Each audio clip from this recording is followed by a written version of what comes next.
for listeners who are blind, have low vision, or have another print disability, which makes reading, holding a book, or turning a page difficult or impossible. The content is copyrighted by the respective publishers. For more information, please visit us on the web at nfradioreading.org.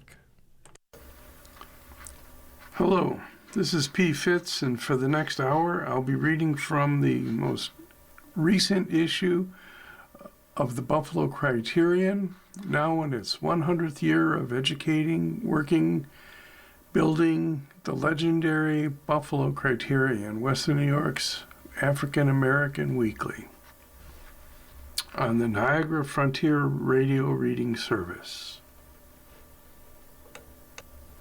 In local news, the Buffalo Common Council votes on new leadership, appoints committee chairs at reorganizational meeting. In a unanimous vote, the Buffalo Common Council on Friday, January 3rd, approved new leadership positions and appointments to committee chairs and various administrative staff positions as part of its biennial reorganizational meeting. Delaware District Council member Joel P. Ferroletto was appointed council president. Ellicott District Council member Leah M. Halton Pope was appointed to continue as majority leader, and Maston District Council member Zenita B. Everhart was appointed president pro tempore. The vote marked the first leadership positions for council members Ferroletto and Everhart, and it's the first time in the city of Buffalo's history that women form a majority of council leadership positions. Also, during Friday's meeting, the council approved City Clerk Tiana Marks, Deputy Clerk positions and council staff, and committee appointments, which include, for claims, Niagara District Council member David Rivera as chair, along with Everhart, North District Council member Joe Gollenbeck, and University District Council member Rashid Wyatt. Civil Service, Lovejoy District Council member Brian Bowman as chair, along with Nowakowski, Rivera, and Wyatt. Community Development, North District Council member Joseph Gollenbeck as chair, along with Everhart, Halton Pope, and Wyatt. Education, University District Council member Rashid Wyatt as chair, with Everhart, Nowakowski, and Bowman. Finance, Fillmore District Council member Mitch Nowakowski as chair, along with Bowman, Everhart, and Halton Pope. Legislation, South District Council member Christopher Scanlon as chair, along with Gollenbeck, Halton Pope, and Rivera. Rules Committee, Ferroletto, as chair, along with Everhart and Halton Pope. Special committee appointments included Budget, Halton Pope as chair, along with Gollenbeck, Nowakowski, and Wyatt. Minority and Women-Owned Business Enterprises, Halton Pope as chair, along with Everhart and Gollenbeck and Rivera. Police Oversight, Rivera as chair, along with Bowman, Nowakowski, and Wyatt. Preservation, Gollenbeck as chair, along with Everhart, Scanlon, and Nowakowski.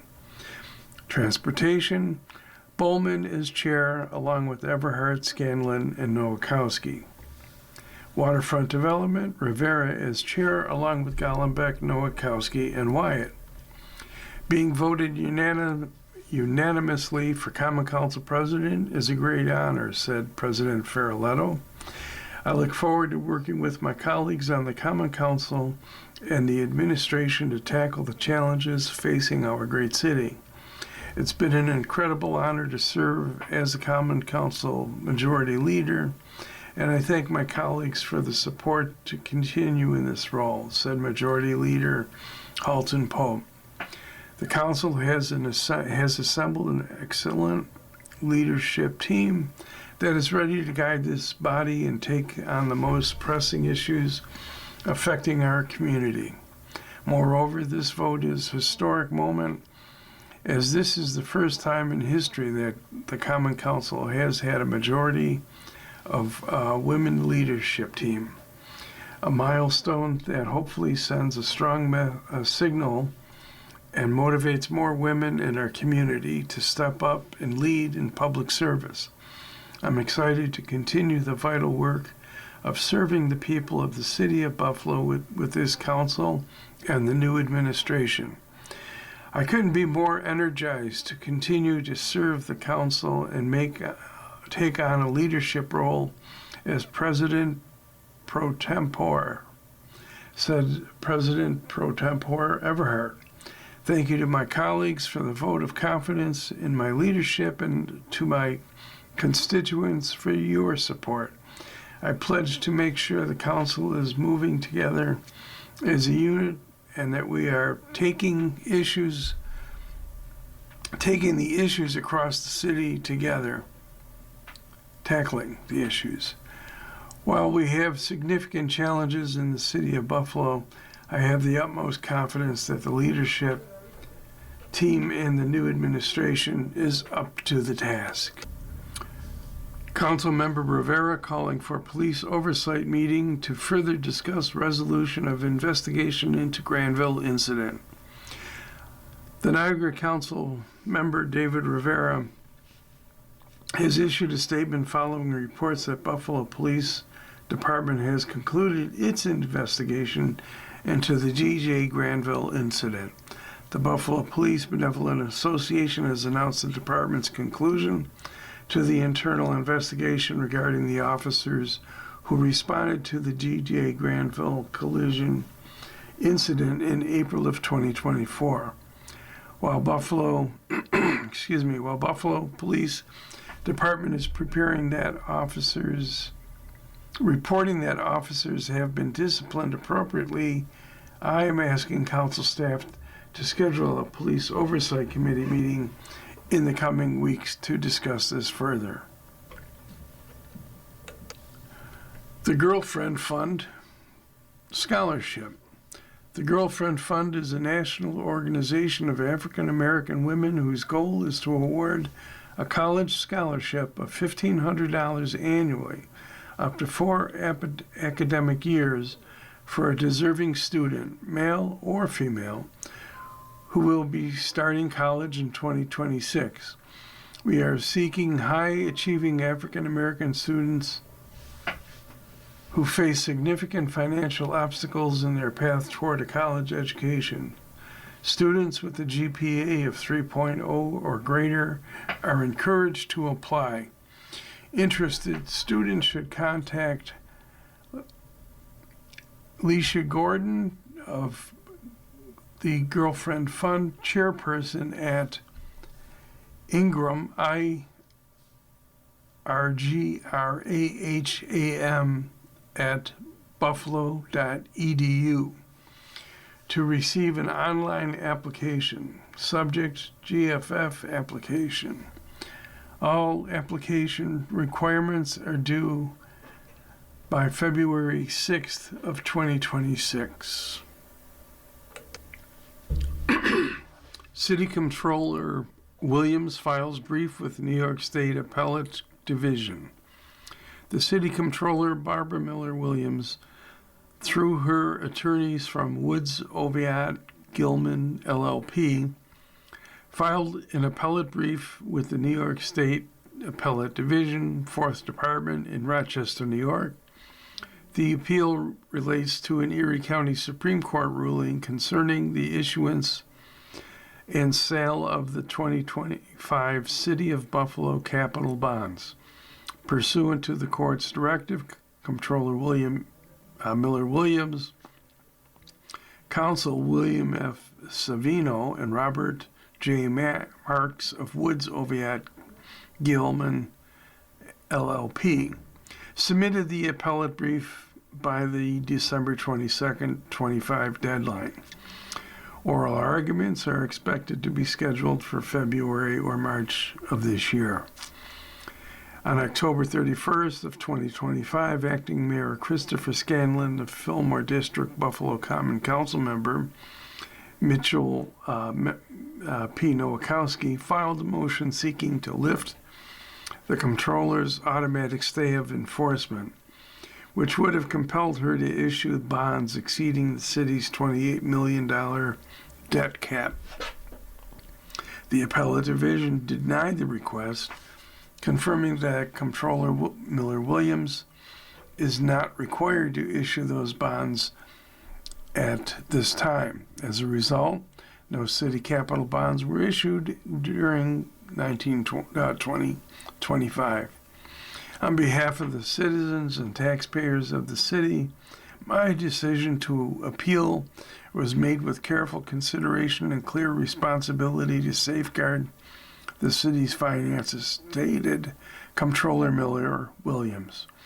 As the city's chief fiscal office, I could not support a bond issuance under the 2025 capital budget that exceeded statutory debt limits and posed potential risks to the city of Buffalo's long-term fiscal health. I remain committed to protecting the city's financial stability, both now and for future generations. As this matter remains under active litigation, the Comptroller will not provide further comment at this time.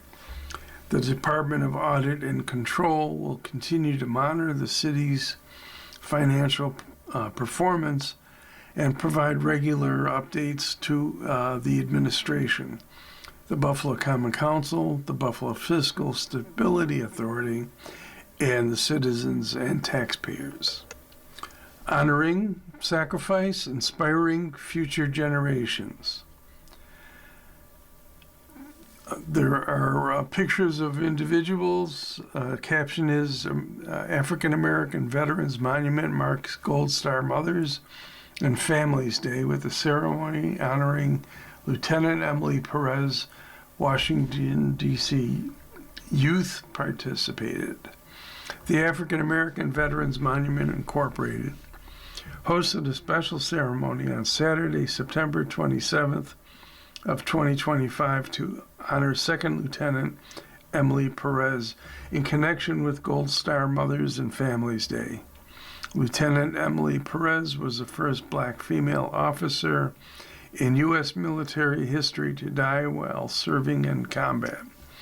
Middle school students from Washington, D.C., a chapter of Jack and Jill America Incorporated, visited Buffalo to learn about American history through their Underground Railroad series. They also witnessed and participated in the ceremony at the monument. New York State Majority Leader Crystal Peoples Stokes said the ceremony honors not only the Second Lieutenant Emily Perez, but the countless men and women who have made the ultimate sacrifice. As we mark Gold Star Mothers and Families Day, it is inspiring to see young people from Washington, D.C. here in Buffalo learning about the service and legacy of African American veterans at this monument. The participation ensures the stories continue to be told for generations to come. Robin Hodges, representing the African American Veterans Monument Incorporation. Our mission is to honor African American service members and educate the public about their sacrifices. Welcoming these students as they take part in the ceremony for Lieutenant Emily Perez is especially meaningful. It connects the next generation with the history, courage, and commitment of those who served. Michelle Davis, host for Jack and Jill of America, Washington chapter, said the trip is part of a long journey we have built for our children to help them understand the real, often untold story of our country. Standing at this monument and taking part in honoring Lieutenant Emily Perez allows the children to see, feel, and honor the sacrifices of African American service members in a way that no classroom could ever match. Public comment period begins for new discharge permit at Bird Island Water Treatment Plant. A 30-day public comment period has commenced for a new 5-year state pollutant discharge elimination issued by the New York State Department of Environmental Conservation for Buffalo Sewers Bird Island Wastewater Treatment Plant. All comments must be submitted to Michelle R. Wozniak of New York State Department of Environmental Conservation, or NYSDEC, 700 Delaware Avenue, Buffalo, New York, 14209. Phone number 716-851-7165. The Bird Island Water Treatment Plant discharges treated sanitary sewage to the Niagara River and combined sewer overflows to waterways throughout the city of Buffalo. Buffalo Sewer is implementing Queen City Clean Waters, which is a 15-year initiative that is investing approximately $1 billion to make infrastructure improvements to mitigate the combined sewer overflows, including $250 million at the Bird Island plant. More information about the SPDES permit with fact sheet is available online at dec.ny.gov/fs/projects/draft permits. You are listening to a reading of articles and features from the Buffalo Criterion on the Niagara Frontier Radio Reading Service. Art Services Incorporated awards $50,000 in Give for Greatness grants. Art Services Incorporated has awarded 25 Give for Greatness grants totaling $50,000 in capacity building support to small and micro nonprofit arts and cultural organizations across Western New York. The $2,000 grants support investments that strengthen internal operations and long-term sustainability, helping organizations better serve their communities. This year's funding cycle was highly competitive, with 70 organizations applying for support. Grant recipients represent a wide range of artistic disciplines and community-centered missions across Allegheny, Cattaraugus, Chautauqua, Erie, and Niagara counties. Small and micro nonprofits are the backbone of our region's creative ecosystem, said ASI Executive Director Jen Swan Kilpatrick. Representing 76% of the organizations we serve, they play a vital role in community building and cultural representation. The Give for Greatness grants support capacity building activities such as technology upgrades, consultant support, staff and board development, and infrastructure improvements, often critical needs that are difficult to fund through project-based grants. For many organizations, these investments have an immediate and lasting impact. At Hallwall's Contemporary Arts Center in Buffalo, funding supported upgrades to essential technology and shared digital infrastructure. Capacity building expenses like computers and shared digital infrastructure may seem small, but for artist-run organizations operating on tight budgets, these are often the costs that get referred, said Parrish Gibbons, Executive Director of Hallwall's Contemporary Arts Center. These investments have an immediate, meaningful impact on how we work day to day and will support our sustainability and growth well into the future. At the Rich Twin Octagon House, operated by the Newstead Historical Society, the grant supports organizational renewal and volunteer engagement. This ASI grant affords the Newstead Historical Society's dedicated and committed volunteers an opportunity to re-energize and renew the focus needed to strengthen our organization going forward, said Kate Stapleton Parzik, the director of Rich Twin Octagon House. The 2025 Give for Greatness grants are made possible with generous support from the Lawyers for the Arts and the Marilyn Gore McTaggart Reveal Fund at the Community Foundation for Greater Buffalo. Business owners welcome January 1. Minimum wage increases land. 19 states will raise their minimum wage on New Year's Day to ring in 2026. 3 other states in the district and the District of Columbia have increases scheduled for later in the year.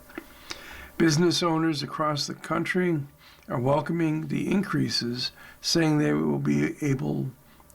will enable customers to afford more of their products and services and strengthen local economies. Increased wages will also reduce costly employee turnover, boost productivity, and improve customer service.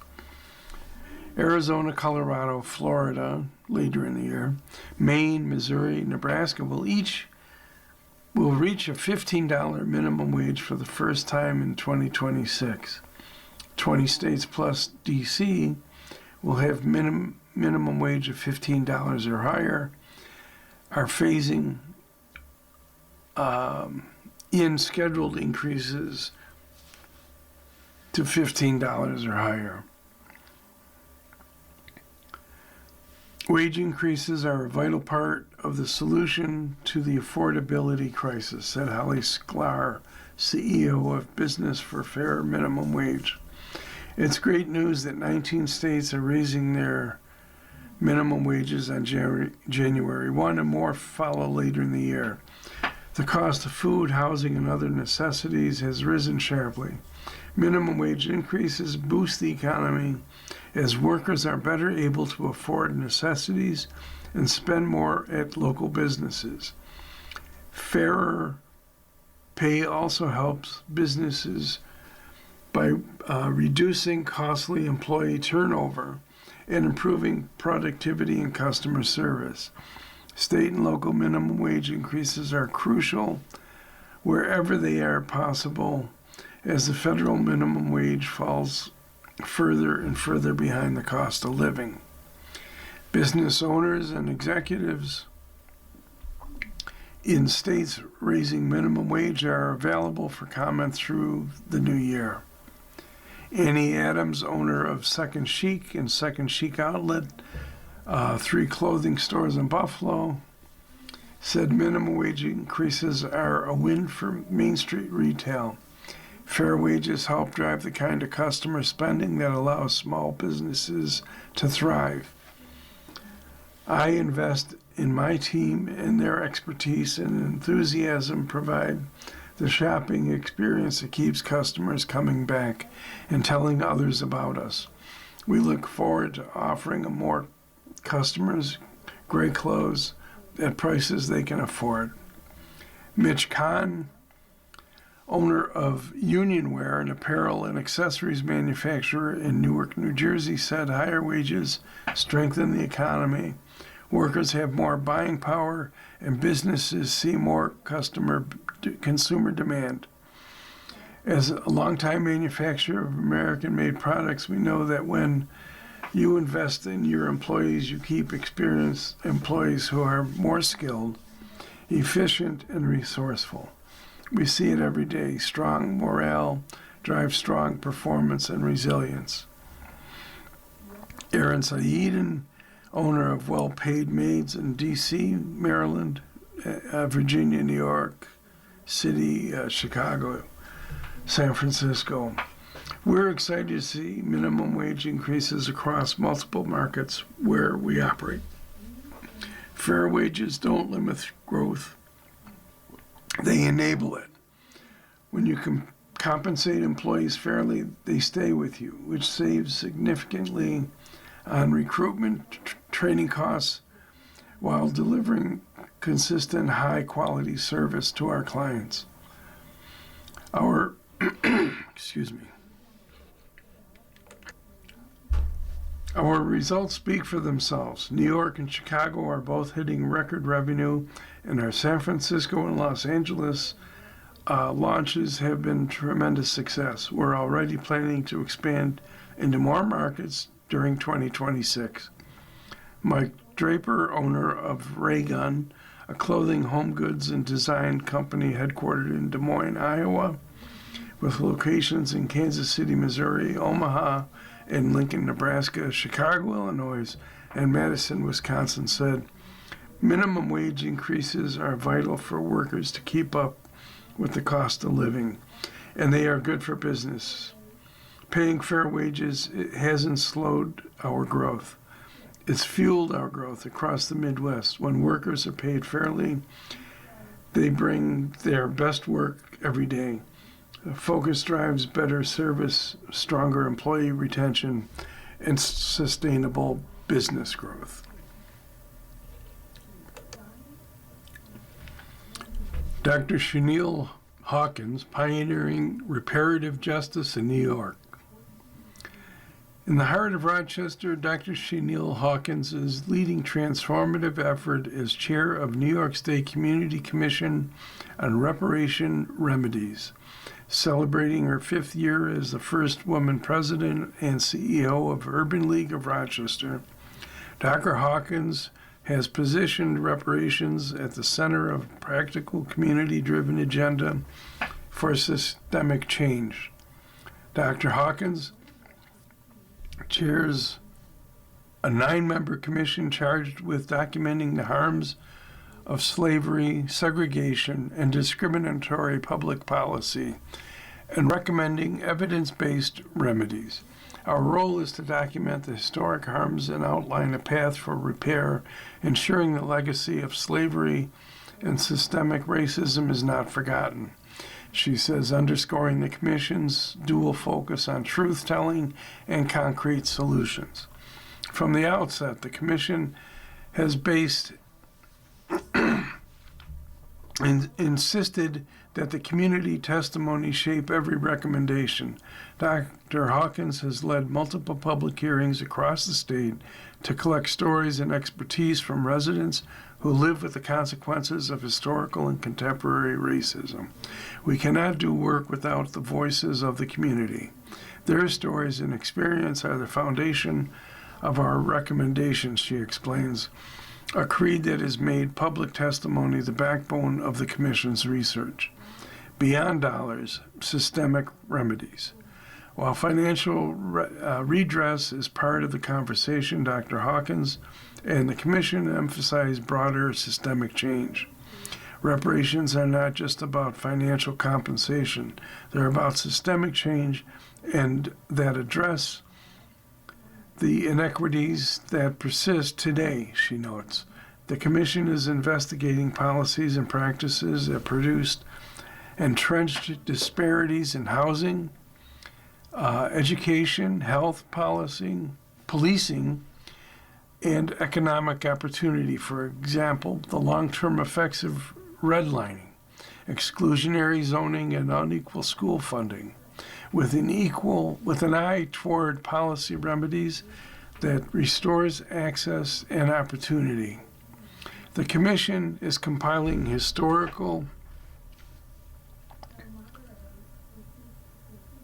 documentation, quantitative analyses, and community testimony to create actionable policy proposals.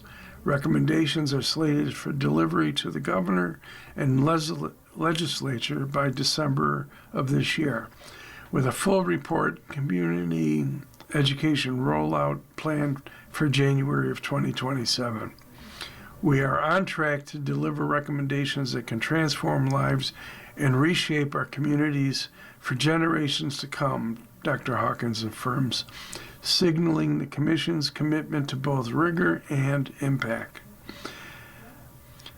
Connection to local work. Dr. Hawkins brings to the Commission the practical perspective of leading the Urban League of Rochester, where initiatives on affordable housing, workforce development, and youth education demonstrate how policy change and direct services intersect. As she reminds local leaders, when you see a need in your community, you have the power to respond and to create programs to drive meaningful change. This commitment informs both her commission work and the Urban League's programs, an approach rooted in history and hope. Throughout the process, Dr. Hawkins stresses the necessity of historical clarity as a foundation of repair.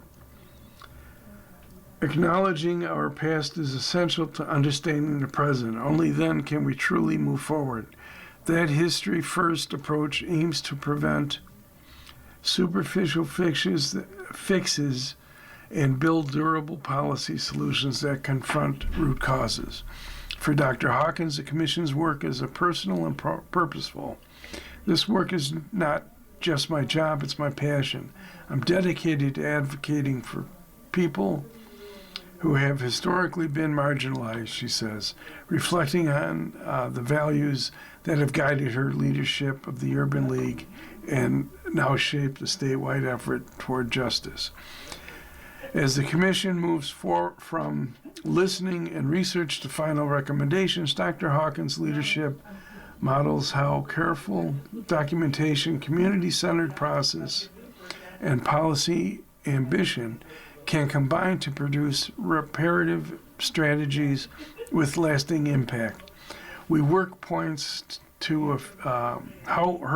points to a future where remedying historic harms is not symbolic alone, but leads to measurable improvements in housing access, educational opportunity, health equity, and economic inclusion. With Dr. Chenille Hawkins at the helm, New York's reparations effort aims to be rigorous, accountable, and grounded in the people it seeks to serve, a blueprint for transformative change that other states may watch and learn from. You are listening to a reading of articles and features from the Buffalo Criterion on the Niagara Frontier Radio Reading Service.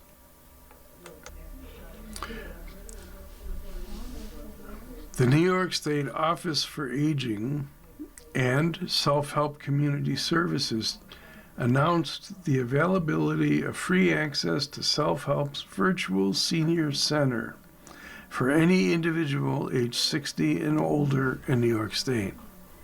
The Office of Aging Director Greg Olson said the Virtual Senior Center is a powerful platform that opens a world of possibilities and connections for older adults who are homebound or simply wish to access enriching social and educational experiences from home.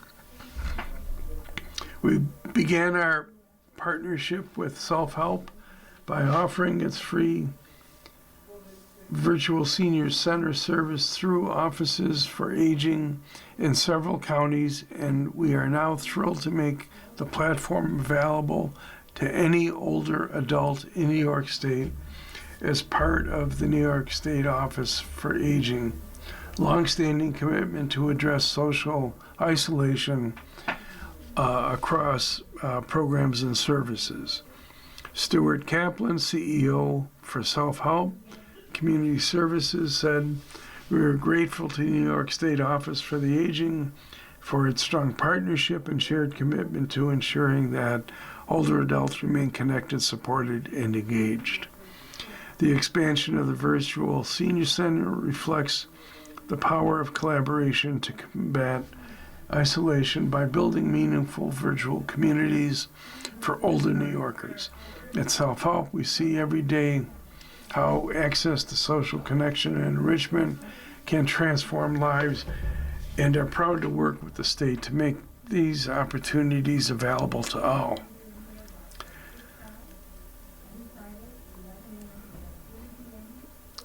The virtual senior center includes 400 plus monthly live programs and other features, email, such as email news, games, and self-directed channels that can be navigated independently.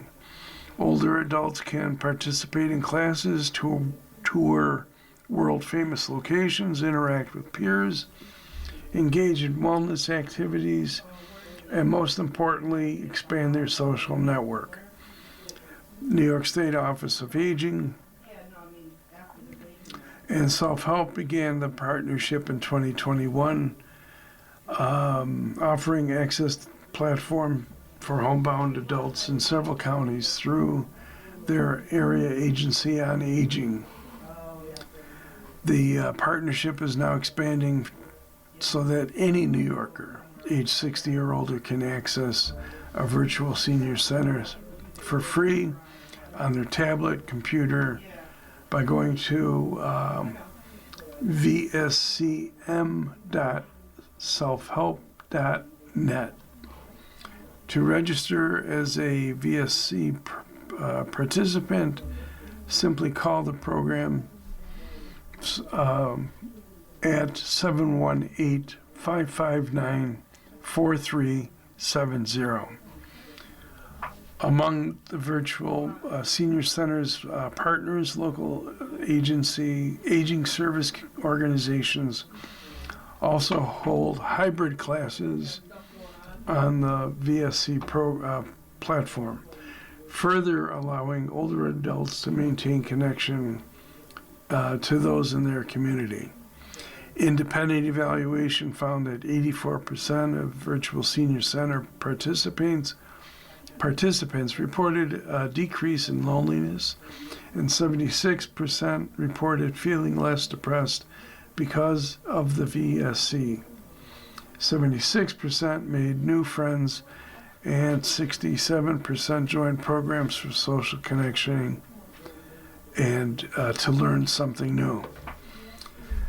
The Virtual Senior Center is one of several public-private partnerships that the New York State Office of Aging has launched to combat social isolation, support caregivers, and address social detriments of health through technology. The partnership has already expanded the access to supports for an additional 2 million older adults. Learn more about New York State's Office for Aging's partnership and efforts to address social isolation.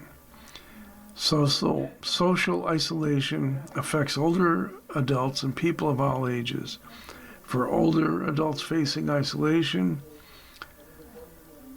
New York State Office of Aging has a 50-year track record of service supports and interventions, including many nation-leading program innovations. In May of 2023, the U.S. Surgeon General reported on the alarming health crisis of loneliness, isolation, and lack of connection in our community. Loneliness and isolation increase the risk for individuals to develop mental health changes in their lives. Lacking connection can increase the risk for premature death to levels comparable to smoking daily. To learn more about VSC or the New York State Office for Aging, recent live stream with Self-Help Community Services, providing more information about the platform and how to enroll. Check it out. This is a column called "Is That Right?" by Frank Gist, or Gist. Remembering the worst night of my life. On a brisk winter evening of December 28, 1983, I was a rookie firefighter assigned to Engine 25, located at Seneca and Southside Street. At that point in my 8-month career, I barely had any large working fires under my spanner belt. Little did I know I was about to experience the greatest disaster in Buffalo Fire Department history. I was working the night shift and just finished dinner and retired to the bunk for a little R&R to rest up, to prepare to stand for an all-night watch later in the evening. Suddenly, I felt a rumbling that shook the entire firehouse. I immediately jumped up and walked back to the apparatus floor where I could see what looked like a bomb had exploded in the distance. Within a few seconds, I heard an unusual, urgent beep, beep, beep, an alarm for Firebox 195, Division and Grosvenor. Then almost immediately another beep, beep, beep blared, and a third alarm box, 191, at South Division and Grosvenor. Engine 25, engine 35, engine 30, truck 10. I knew at that moment I was going to witness something I'd never experienced before.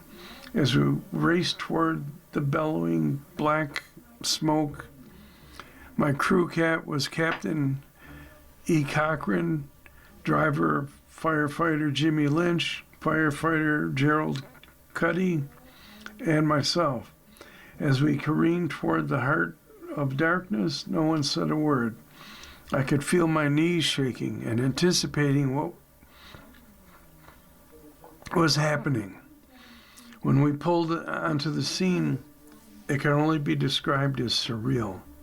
I remember there was a strange stillness in the midst of all the screaming sirens and confusion. Upon arriving, the captain ordered us to hook up to the nearest hydrant and drag the big 2x12 lines into the rubble to put out smoldering hotspots of burning rubble underneath the brick. It was an important use of our resources, but there really wasn't much else to do at that point. We immediately understood that there was a great hazard walking on the broken brick that was 4 to 6 feet deep.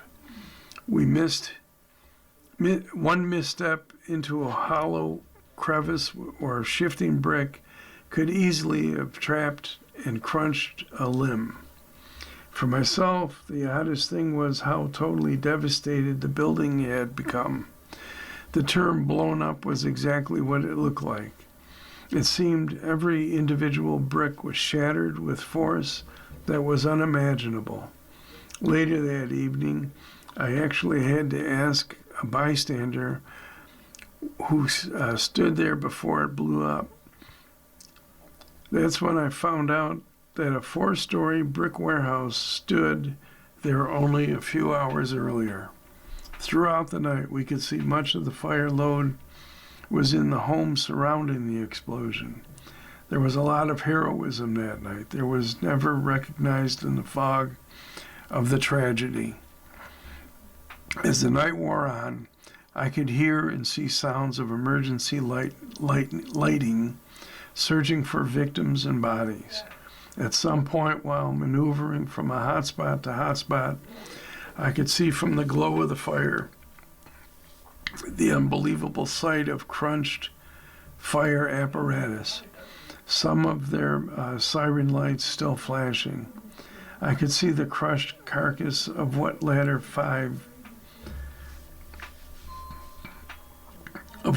ladder 5. I knew without being told that someone had to have died. It wasn't until the next day that I found out the entire crew of ladder 5 had perished. 5 dead.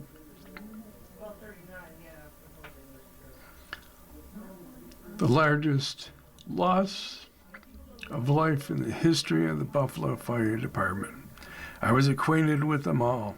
Their death sent a shiver down my spine because I had been detailed to Engine 32, Ladder 5, the previous week, and I realized I could have been there on that fateful winter evening. As the night wore on and all the fire and rescue services were in full effect, I remember the crowds that had gathered. I wondered if my parents heard about the blast, and I wanted them to know I was okay. I asked a bystander if this made the news. Man, this is news across the world, he said. CNN was a new network back then. As the night wore on, at the break of dawn, I could see better and realized that not only had the warehouse exploded, but it also blew wide opening into a bakery warehouse next door. Later, we found out the explosion was the result of a freak accident when a large propane tank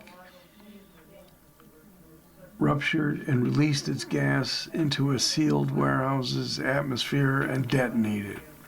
When exposed to fire, borrow that warehouse workers were using to keep warm. By 8 a.m. the next morning, my crew was relieved and we went back to the firehouse in the chief's rig, and no one really said a word. I don't know why. There was nothing left to say. And to be honest, I never publicly discussed the matter before. All I know is 36 years later, I think of that night every year and the men who died in the line of duty on that snowy December night. You are listening to a reading of articles and features from the Buffalo Criterion on the Niagara Frontier Radio Reading Service. An Eye on History by Eva M. Doyle. It's a column. The National Mall, Slavery and U.S. Presidents. People from everywhere come from everywhere to visit the National Mall, but there is a lot about our nation's capital that most people do not know. According to historians, the National Mall was the best place in town to sell slaves. Africans were herded across the mall, some heading to Virginia for sale, and others toward the slave pens and markets surrounding the area. One of the most well-known slave markets here was Yellow House. It was a 3-story brick building painted yellow and owned by William H. Williams. He made so much money that he was able to purchase 2 slave ships called the Tribune and the Uncas. Solomon Northrop, a free black man who was kidnapped and sold into slavery in Washington, D.C., described the conditions he experienced in a book called 12 Years a Slave, the narrative of Solomon Northrop, a citizen of New York kidnapped in Washington in 1841 and rescued in 1853 from a cotton plantation near Red River in Louisiana. Northrop was wrote that the Yellow House was a dark, damp place with underground rooms and iron bars on windows. The arms and legs of the slaves were chained. The other slave pens in Washington included St. Charles Hotel, Roby's Slave Pen and Tavern, where the slaveholders wined and dined while enslaved Africans suffered. There was a very brutal case of a female slave who was beaten without mercy. Her cries were heard throughout the slave pens. The book called A Hidden History of Washington, D.C., written by Tingba Abdida, sheds light of this history that so many Americans have not been introduced to in our country. President George Washington was a major slaveholder. His home in Virginia was a prime breeder of blacks for the domestic trade. Washington held a large number of children as slaves. He gave them such names as Lame Alice, Jupiter, Hercules, Paris Boy, Sambo, Winnie, House Sal, Caesar and Cupid. Washington sold and bought slaves, even raffled off children. In his struggle to control his slaves, he used violence. He left it up to his overseers to give out the punishment. The whip was often used. The more slaves a person owned led to owning more land and greater wealth. The most devastating impact of enslavement was the destruction of family life, and Washington contributed to this with the division of black families at Mount Vernon. Half of the black men did not live with their families. The women and children lived in separate areas. On his property, there was not a single intact family. In the book An Imperfect God, George Washington, His Slaves, and the Creation of America by Henry Weinser, the following statement appears. From time to time, Washington responded to individual pleas and rescinded orders that would have separated spouses. But as a general management practice, he institutionalized an indifference to the stability of the slave families. George Washington was not the only president to own slaves. The list of presidents' slaveholders included James Madison, James Monroe, Andrew Jackson, John Tyler, James Polk, Zachary Taylor, Andrew Johnson, Ulysses S. Grant. James Madison proposed the 3/5 compromise, which counted slaves as 3/5 of a human being for the purposes of taxation and legislative representation. Madison did not free his slaves in his will. At the end of his life, Washington did leave provisions to free his slaves. His wife freed them within a year of his death, although Washington expressed regrets on owning slaves later in life. The record he left behind as a slaveholder contributed to this destruction of many black lives. Despite the enslavement history of Washington, D.C., African Americans have made tremendous contributions to the U.S. Capitol. The Capitol building would not exist as we know it today without slave craftsmanship and labor. Records show that slaves made up a good portion of the labor pool that worked on the Capitol. They cleared trees, baked bricks used for building foundation walls, worked in the Virginia quarries where the sandstone was cut, and laid the stones that held up the Capitol building that we see today.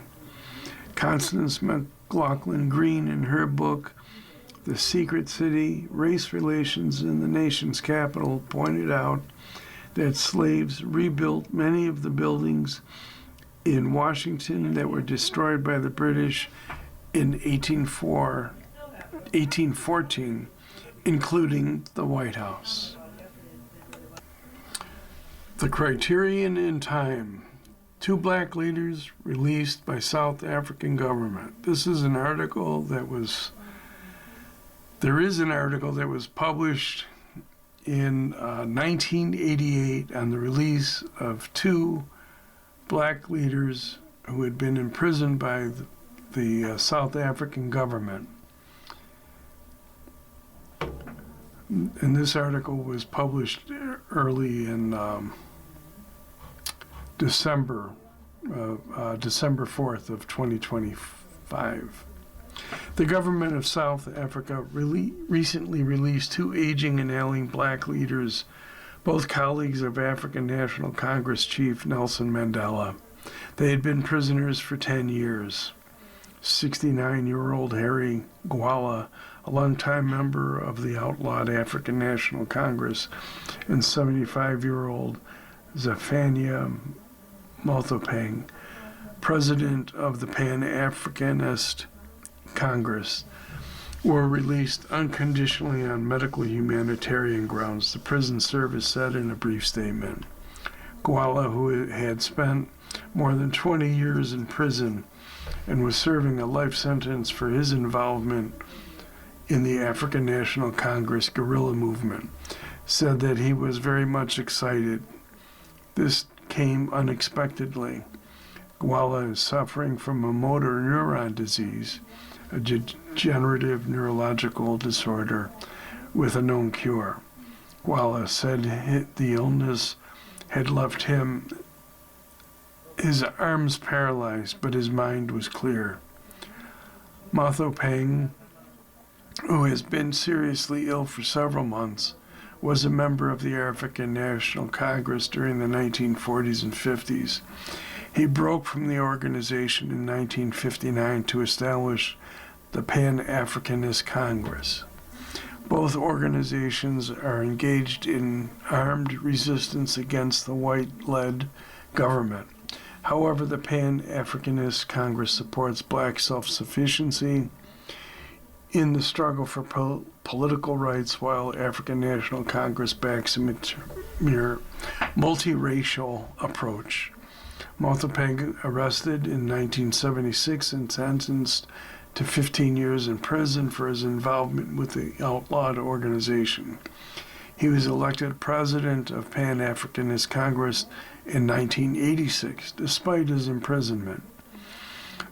The releases are likely to further fuel speculation that Mandela will be freed in coming months. One is thankful that it looks like the milk of human kindness is not running dry with our government, said Anglican Archbishop Desmond Tutu of Gwala's release. However, the Archbishop added, the track record for our government does not give us much hope.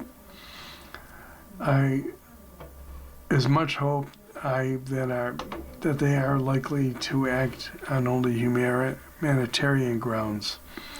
They take political considerations into account much more than acting on humanitarian grounds.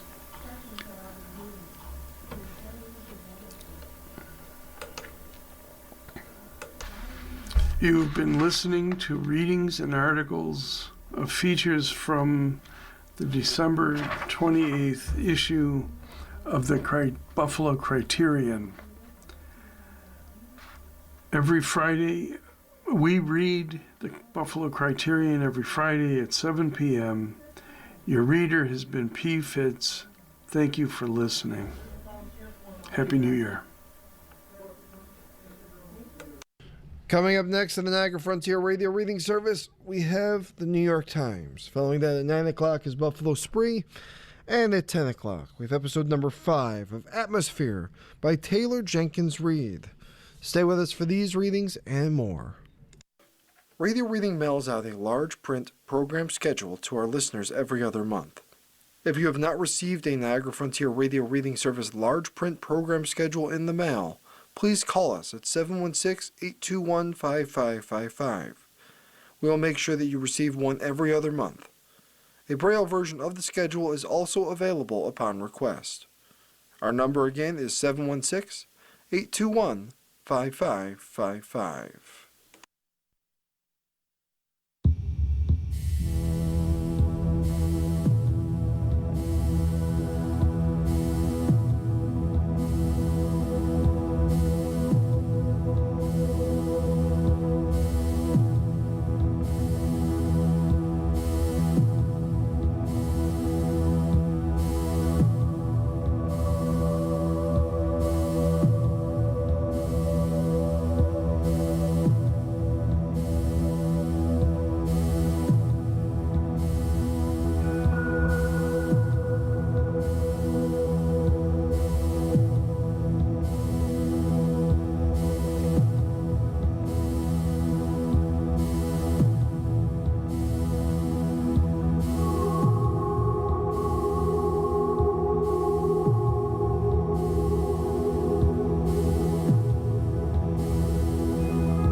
This is Mark Grier.